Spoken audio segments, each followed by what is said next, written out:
That last video took so long to upload. It took all night. And then I woke up in the morning, rolled over, looked at my phone. It had 2% left on it, and I saw that the video was still processing. So I was like, no, don't die. It's going to cancel the whole upload. And then it died, and I went to plug it into my power bank. All my power banks were dead, so then I spent a while charging one of the power banks. Then I got my phone turned on and saw that it uploaded, so I was like, right on. And then I spent all night last night recharging all my power banks. Phone was heating up so bad. I'm gonna reply to you guys and go sit down in some pretty trees right now. Turn the camera around so you guys can check out the scenery.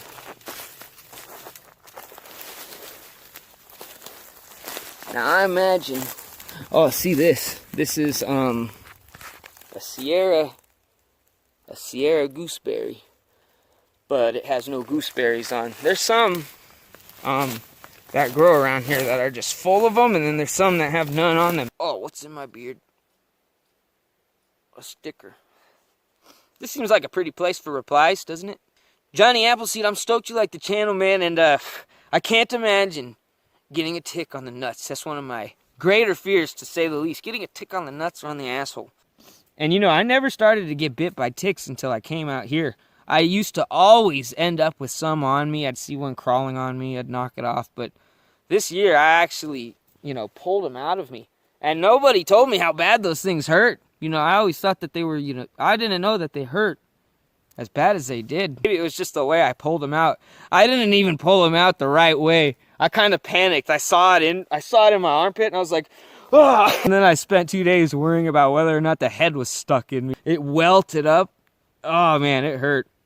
And it felt like I got a shot, like a tetanus shot in my armpit. Meth consciousness, amen though. All of my best learning experiences have come from making mistakes or just hard times in general. And you're right. I think people out there are so miserable just from being so cramped together and just having to wait at so many red lights. Alihav or Alijav. I'm going to mispronounce names, so when I do, correct me. But Bambi is alive and kicking. I've seen so many deer out here this year compared to last year. And I've also seen a lot of snakes out here. A lot of snakes and a lot of rattlesnakes. I saw my first Mojave Green this year, and the rest have all been mostly rattlesnakes, a couple gopher snakes, and one garter snake. The garter snake was really cool. I was going to try to get it on video a little bit better, but the thing took off before I could. Those things are fast. Smogland, life goes on indeed. I hope all your plants make it to harvest out there in North England, and when they do, enjoy them. I'm very, very jealous. I have read Penny Linkola. I've read Can Life Prevail? That was one of the last real environmentalists on the face of this earth. One of the people who wasn't afraid to speak hard truths about the environment. And I remember one thing in Can Life Prevail that made me realize, like, this guy gets it, was when he was talking about eagle owls. He called them, he said something like, I believe that the eagle owl is a mistake of creation. But he was basically going on to say that the nests that they leave filled with just dead, rotting birds that they don't even eat. When I read that, I had read previously, years ago, about out here great horned owls, which we call tiger owls. Before I had ever read Can Life Prevail, I remember reading an article about these researchers who were trying to, I forget what endangered animal it was, but they were trying to reestablish this population of this endangered animal. So they spent a long time breeding them and trying to get their numbers up. And then they released them all into the wild, and I think within like a year, the great horned owl just came and decimated them, to all of them. It was a ridiculous number. And if I really wanted to, I could try and find what animal that was and just how many they went and annihilated. But I remember the whole point that he was making was people favoring certain animal species over others, and how it shows an unawareness, a misunderstanding, not a true understanding of nature. And I'm guilty of that, actually, because I do that with, like, for instance, the snake that I got out of my roof because I wanted to protect my mice. Yes, it's on a smaller scale, but it's the same concept when you think about it. Who's to say if I die one day or something and all of those mice, they're not eating any food in there, and they spread out. Watch them attract all kinds of owls, and in turn, all those owls come and just completely decimate some endangered animal out here. But, of course, it's on a much smaller scale. But still, it's a valid concern, and I liked that guy because he spoke hard truth. Things that I couldn't say without getting banned. Something that I could add on to some of the things that he says. The Sonoran pronghorn and the long-nosed bat of the Southwest American deserts. Deserts are a very, very fragile ecosystem. And what's being done to them is being accelerated by these environmentalists. Can't get too much into it without getting banned and kicked off YouTube, which is sad. But, check out what's going on with the long-nosed bat and the Sonoran pronghorn, because those are getting completely devastated by the people who say that they're for them. Because these people who say that they are for them, in the end, really aren't for them. Their ideology is more vanity than anything. And right now, they're more focused on other things. Where are the Penny Linkolas of America? That's what I want to know. Rest in peace. A very unique mind. We need more people like that guy. Skegwine, I'm doing great, and I'm doing much better now as we're getting later and later into summer. I'm glad the heat wave's over with. I haven't read Growth of the Soil, and I haven't read Wayfarers and the Wanderer. I'm going to check those out, though. I've heard of Growth of the Soil, and that'll be next for me to read, and I'll let you know what I think of it. Thanks for the recommendations. Hey, Banana, too. I definitely will, and it's good to hear from you, dude. Javier, I will, and I hope everything is well with you, my friend. 45 Steph, you're based. Now, I think your last name's Stoyakovich, but I could be wrong. But sleeping in the presence of bears and snakes is very unnerving. Thankfully, bears are pretty timid. It's the snakes that I worry most about, because all it takes is to not see one. Have one crawl in your sleeping bag, have one end up in your shoe, to really get you in some trouble. And being, far away from anything out here, that's one of the last things that I want to do, is go and just step on a rattlesnake or roll over on one when I'm sleeping. And I am going to upgrade this place eventually, but I just get so swept up in observing the forest and the scenery and the things around me and just playing around with the animals that I tend to get distracted very easily. And you make a good point about getting my buddy to help me out. He does construction, too, of all things, but the thing is, it's a long trek. I'm not sure if he'd be able to make it, or if he would want to, at least. He says he wants to, but it's a long trek to get up here. And, no trail or anything, just clenching your eyes and plowing through brush and stickers and all that. But I would like to get him out here, if not to help, just to kick it, because I think he would really enjoy the scenery. 420 Tigers, I missed your reply in the last video. It was my second winter out here, actually. The first winter was nowhere near as extreme as this last winter. Wind chill that was over 20 degrees below zero. The snow was 4 to 5 feet deep in some places. And if you notice behind me, Douglas firs, they shed their lower branches. And it's helpful to them because it keeps fire during brush fires. It keeps them from climbing up into the crown of the tree. So because of that, you can't climb up one if you wanted. But then if you look at the snow in some of the video and pictures that I was taking, if that snow had been concrete or rock solid, you could have walked right up the banks of the snow and up into the tree and started climbing. Because it was so deep, the snow was insane. I wasn't sure if my cabin was really going to hold on to all of it, but I made it through it, and I actually can't believe I did. And I'm worried about that. If the cabin ever does fall in on itself, there's no way in hell I'm getting through all that snow to get out of here. I don't care how well, if horseshoes, I don't care how well I could make some snowshoes. Black flies are too bad. Don't care how pretty that spot is. But yeah, I hope I can get my teeth fixed too.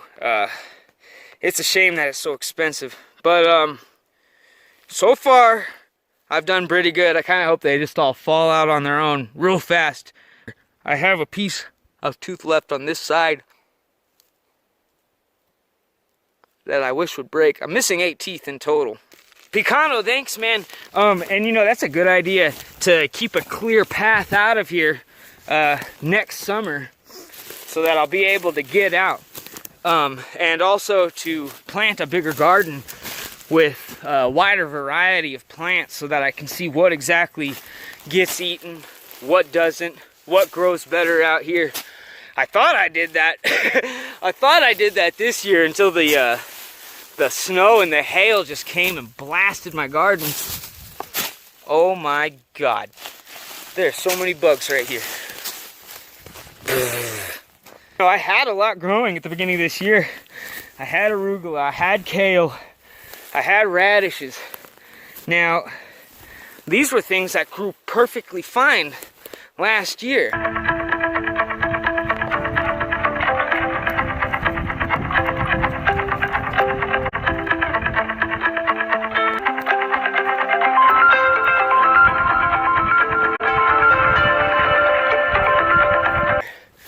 But this year they just got annihilated.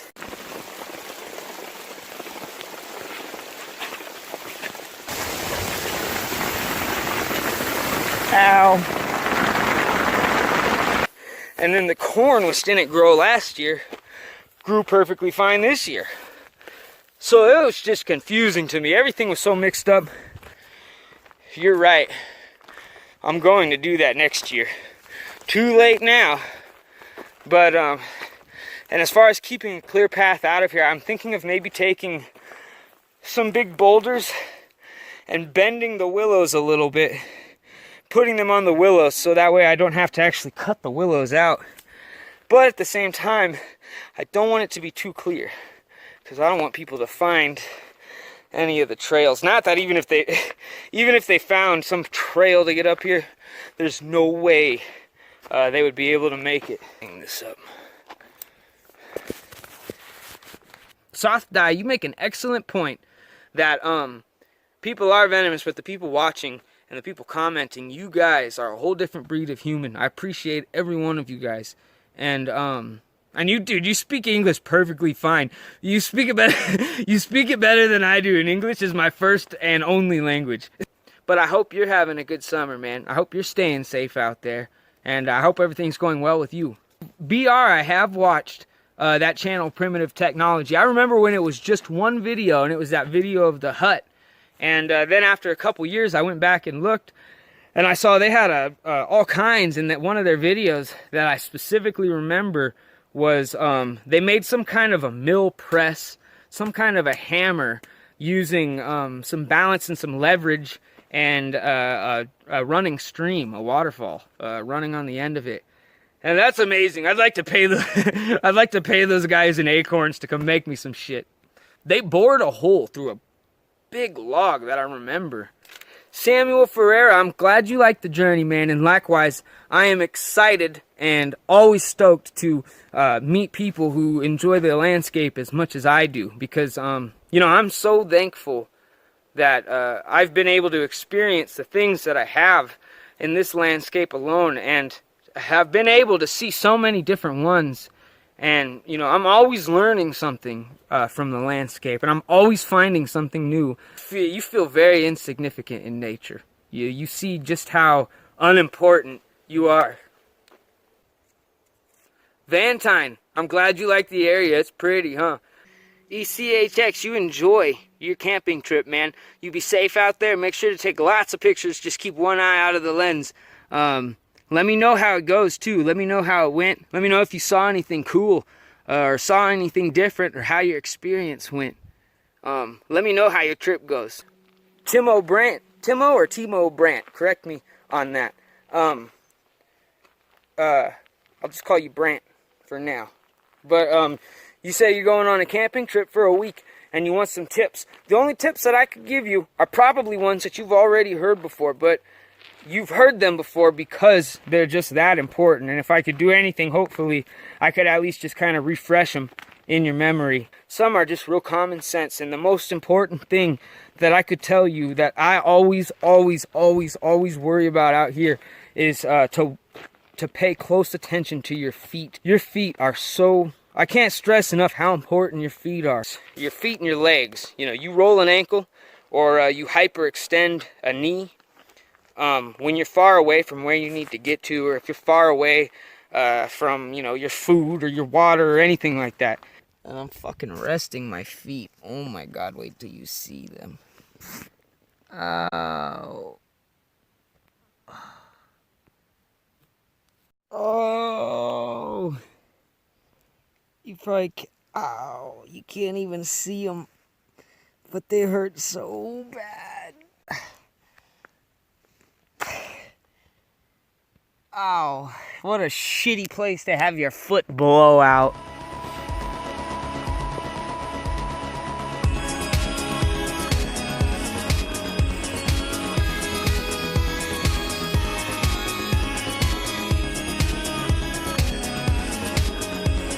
Every one step you take, plan 10 steps ahead of that. Each step. You already know that, but hopefully it just, you keep it in your mind. Just pay attention to your feet.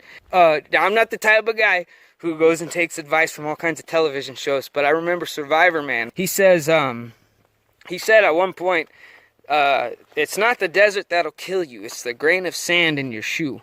And that stuck with me because that is so true. You could have all the water in the world. You could have everything you need. You fuck your foot up, you fuck a leg up, you're in trouble. But as I'm telling you this, don't psych yourself out. You'll be fine. But this is just stuff to keep in mind. You want to be prepared for the worst. But nature's not your enemy, but it's not your best friend either. It takes more than it provides. So just be careful. Feet, that's the most important.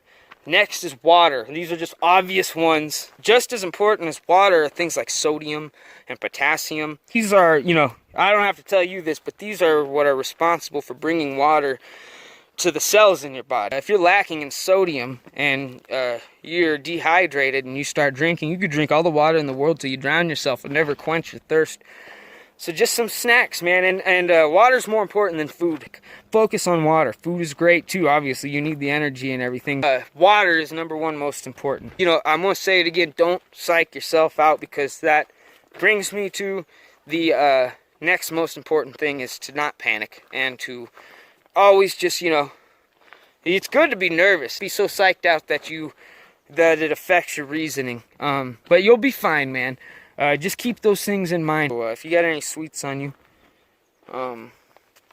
heads up, because animals might like them. But most animals are timid. Most animals you don't have to worry about. And the things that I learned in the desert, I have stories about the desert, man, that I could tell you guys. One time, I almost lost my life more than a few times in the desert. Those are some of the main pointers that I can think of. And if I think of any more, maybe I'll post them. But most importantly, more than anything, enjoy it. Take lots of pictures. All of those things that I told you, you already knew them. If I can refresh your memory or kind of plant them in the back of your mind to have while you're out there doing it, then that's all the better. But yeah, you guys want to check out the desert? Desert's pretty. Take care. Enjoy your summers. Be safe out there in that crazy ass world. See, here's one that's loaded with gooseberries.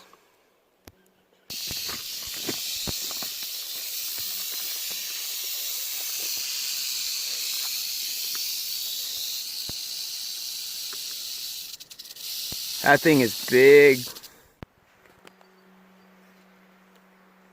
Yeah, you're a big dude. He's got a leaf on his mouth.